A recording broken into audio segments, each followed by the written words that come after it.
All right, this one's only gonna be like 4 to 5 minutes long, because it's basically me just summing up the other 3 movies as a trio. It's good. It's surprise. I mean, like I said, like they're not really a problem.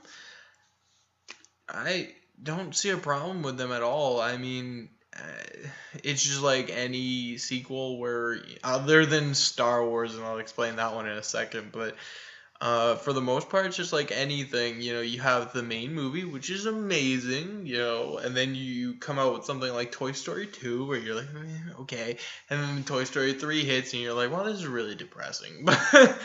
You ruined my childhood. Thank you. Please leave. Shut the door on the way out. But and it's it's okay for what it is. And then you have, yeah, I mean, the exceptions to these rules are like Star Wars, which started with the 4th movie, and then 6 and 5 are just as good as 4.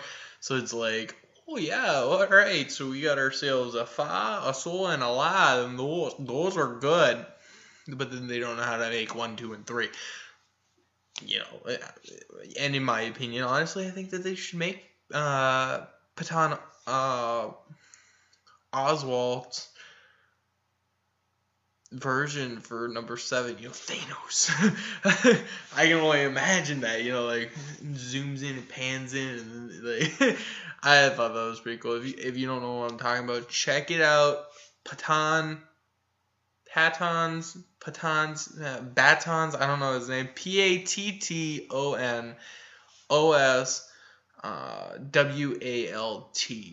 Patton Oswalt.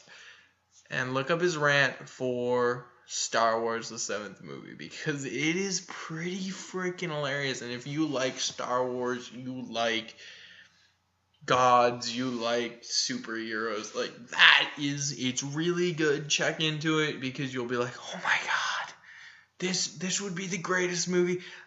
Forget One Flew Over the Cuckoo's Nest, forget Psycho and all the Abbott and Costellos ever invented. Forget who's on first and what's on second. Forget about it. It doesn't matter. Nobody care. Forget about it. Ain't nobody know nothing, eh? Because at that point, that movie would be the greatest movie ever invented. You would be like, oh my god, they've got Thanos, they've got the X-Men, like, it would be the greatest movie ever created. And I think that they should really think about it. Disney should hire him, and that would be great. But yeah, for the synopsis, basically, yeah, guys, it's a good trilogy. I mean, it's better than some. Like I said, I don't really like Toy Story's trilogy, but I mean, it's better than some, and it's worse than some. So keep that in mind. Check it out, and I hope you enjoyed them. That being said, Jack Trade out.